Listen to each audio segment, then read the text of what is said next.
श्री कृष्ण जी की एक लीला को और कई हजार वर्ष हो गए आज तक उसको सुनाते और सुनतों को, और परमात्मा की सैकड़ों सुना दूं आपने, और जो आज तक प्रमाण है उनके।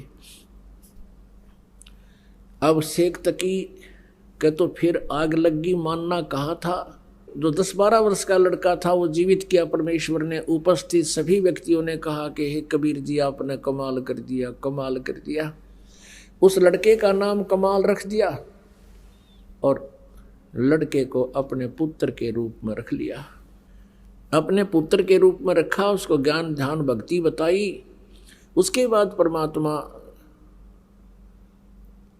दिल्ली पहुंचे। अब दिल्ली में जाकर शेख तकी ने दूध मुस्तार दिया, सब मुसलमानों को इकट्ठा किया कि राजा काफिर बन गया है, ये हो गया है, और भाइयों देख लो तुम ही फिर बात बिगड़ेगी। तो मुसलमान कहने लगे पीर जी फिर क्या इलाज हो। कहा कि तुम सब मेरे साथ चलो, एक काफिर आया हुआ है और वो उसने राजा पर कोई जादू जंत्र कर रखा है, वो तो उसके सिवा किसी की मानता ही कुछ नहीं है। आप मेरे साथ चलो और उसकी परीक्षा लेंगे। उसको उबलते हुए तेल के, सरसों के तेल के कढ़ाई में हम डाल कर देखाएंगे। वो मर गया तो ठीक से, और नहीं मरा तो मान लेंगे ये भगवान है, अल्लाह है। सब ने कहा ठीक है शेख तकी। तो लेकर हजारों मुसलमानों को और पहुंच गया जिंदाबाद मुर्दाबाद करता हुआ सिकंदर लोधी के राज दरबार के सामने। अब राजा ने पता कराया कि केस और हो रहा। पता लगा कि जी शेख तकी हजारों मुसलमानों को, जनता जनों को लेकर आया हुआ है। राजा ने 5-10 को मुखिया को अंदर बुलाया, कारण पूछा तो उन कारण बता दिया गया। अब सिकंदर लोधी बड़े दुखी हुए कि महात्मा को ला तो इसलिए था कि ये कुछ विचार सुनेंगे इनका और हमारा ये आपस का द्वेष कम होगा, पर इसने तो जुल्म कर दिया शेख तकी ने। तो कबीर जी को वहीं अपने ही रेजिडेंस में अलग से कमरे में रखा हुआ था, वहाँ आदर से रह रहे थे। वहाँ गए तो कबीर जी ने पूछा क्या कारण है राजन, बड़े मायूस हूँ। सारी कहानी बताई। सिकंदर लोधी को शेख तकी ने बताया था कि हम इसकी परीक्षा लेंगे और हम ऐसे ऐसे उबलते हुए सरसों के तेल के कढ़ाई में डालकर इसको देखेंगे, जो जीवित रहेगा तो हम भगवान मान लेंगे। अब कबीर जी ने कहा कि एक काम करो, इसको कह दो अपना कर ले काम जो करना चाहता है। और सिकंदर लोधी आज्ञा लेकर शेख तकी से कह दिया कि कर लो तुमने जो करना है। अब सिकंदर लोधी को विश्वास था कि ये कुछ नहीं बिगाड़ पाएंगे।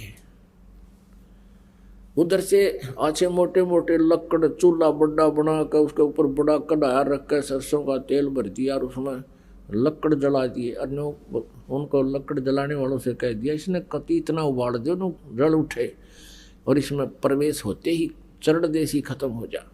ऐसा ही कर दिया, उबले न पूरी तरह जैसे चाय उबला करे।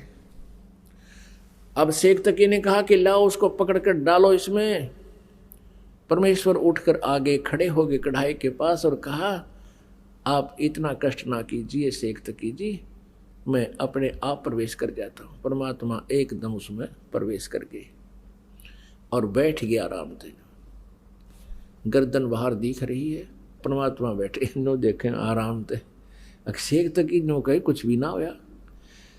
शेख तकी क्या कहता है कि इसने इस गर्म तेल को जंतर मंतर करके ठंडा कर दिया। अब सिकंदर लोधी ने सोचा भी गुरुजी कबीर जी का कुछ नहीं हुआ तो हो सकता है ये ठंडा कर रखे और जंतर मंतर करके ला देख लूं। तो कहने लगा सिकंदर लोधी के मैं चेक करता हूं।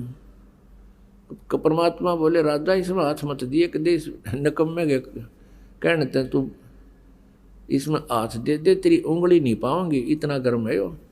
सिकंदर लोधी फिर भी नहीं माना कि कबीर जी बैठे मेरी उंगलियां के बिजली पड़ेगी। आगे नो करते करते उसने 2 उंगली अंदर डाल दी।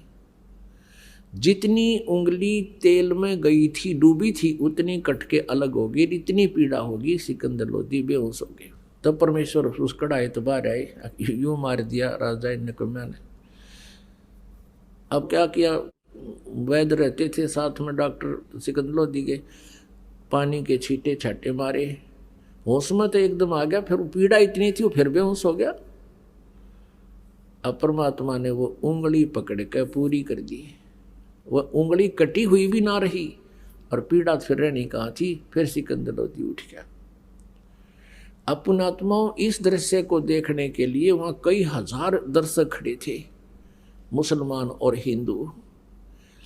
अब शेख तकी तमन्ना नहीं, पर उन हजारों की श्रद्धा परमात्मा के प्रति अटूट बन गई और सब ने कहा प्रभु आपने कमाल कर दिया, अब तो परमात्मा आए हो, हमें दीक्षा दे दो, हम आपकी शरण ग्रहण करना चाहते हैं। कई हजारों ने परमात्मा की दीक्षा ली। अब शेख तकी का फिर आग लागी, क्योंकि राज तजना सहज है, सहज दरिया का ने